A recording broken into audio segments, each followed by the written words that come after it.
త్వరలో ఓ మంచి కాంబో కూడా అనౌన్స్ చేయబోతాం.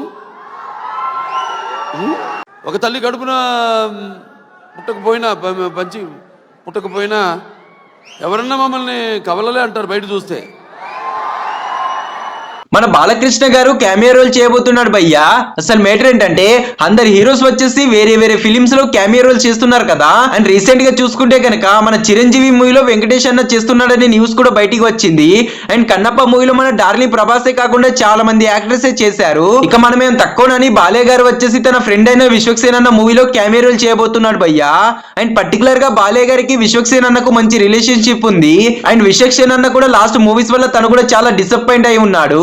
ఎందుకంటే తన లాస్ట్ మూవీ అయిన లైలా మూవీ వచ్చేసి చాలా డిసప్పాయింట్ చేసింది భయ్యా. దానికి పెట్టిన సగం ఖర్చులు కూడా బయటికి రాలేదు. అది 2 కోట్లు కలెక్ట్ చేసి భారీ నష్టాన్ని తీసుకొని వచ్చింది. ఇక పర్టికులర్ గా విశ్వక్సేన్ అన్నకు హిట్ రేట్ తక్కువగా ఉండడం వల్ల నెక్స్ట్ వచ్చే ఫిలిం వచ్చేసి హిట్ అవ్వాలని పక్కా రాసుకున్నాడు భయ్యా. దానికోసమే బాలయ్య గారిని అడిగారట. దానికి బాలయ్య గారు ఒప్పేసుకున్నారు. ఎందుకంటే బాలయ్య గారికి ఆయన మన కుర్ర హీరో అయిన విశ్వక్సేన్ అన్నకి చాలా మంచి రిలేషన్షిప్ ఉందని. ఇక బాలయ్య గారి ఎంట్రీ వచ్చేసి ఎలా ఉంటుందంటే ఈ మూవీలో ఒక సీన్ ఉంటుందట. ఆ సీన్ వచ్చేసి చాలా ఫన్నీగా ఉంటుంది. ఆ ఫన్నీ సీన్ లో గెస్ట్ అపియరెన్స్ గా వచ్చి వెళ్ళిపోతాడట. ఇక దీన్ని విని ఆడియన్స్ అందరూ భయభ్రాంతులు అయిపోయారు. ఎందుకంటే బాలయ్య గారు గెస్ట్ అపియరెన్స్ చేయబోతున్నాడా అని. మరి బాలయ్య గారు మన హీరో అన్న మూవీలో ఎంట్రీ ఇచ్చి ఎంత ఇంపాక్ట్ చేసి సపోర్ట్ చేసి వెళ్ళిపోతారో చూడాలి. మరి ఇలాంటి ఇంట్రెస్టింగ్ వీడియోస్ కోసం సబ్స్క్రైబ్ చేసుకొని లైక్ చేసుకోండి భయ్యా. మళ్ళీ నెక్స్ట్ వీడియోలో కలుద్దాం. Bye bye.